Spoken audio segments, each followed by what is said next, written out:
আজি ନାରୀ ସୁରକ୍ଷିତ ନୁହେଁ। କେବେ ମା ଗର୍ଭରେ କଷ୍ଟ କରିଯାଏ ସେ ଭ୍ରୂଣ ହତ୍ୟାରେ, ପୁଣି କେବେ ଶିଶୁ କନ୍ୟା ହୋଇ ପ୍ରାଣ ଚାଲିଯାଏ ଅବହେଳାରେ।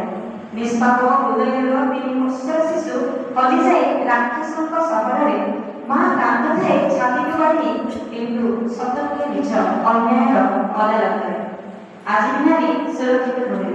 କେବେ ସ୍କୁଲରୁ ଫେରିଲା ବେଳେ ଉଭେଇ ଯାଏ ସେ ତାହା ଡରୁବ ଦୃଷ୍ଟିରେ, ପୁଣି କେବେ ଭୟଭୀତ ହୋଇ ଶୋଇ ପଡ଼େ ସେ ମୃତ୍ୟୁର ଶଯ୍ୟାରେ।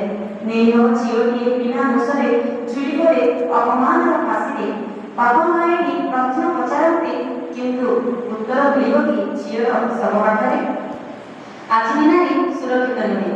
କେବେ ମିଛ ସମ୍ପର୍କରେ ହାରିଯାଏ ସେ ମିଛ ଅଭିନୟରେ, ପୁଣି କେବେ ଧୋକା ଖାଇ ପାଗଳ ହୁଏ ଦୁନିଆ ଦାଣ୍ଡରେ। ଘରର ଅଲିଅଳି କେତେ ଝିଅଟିଏ ବଡ଼ ହୋଇଯାଏ ବିବାହ ପରେ।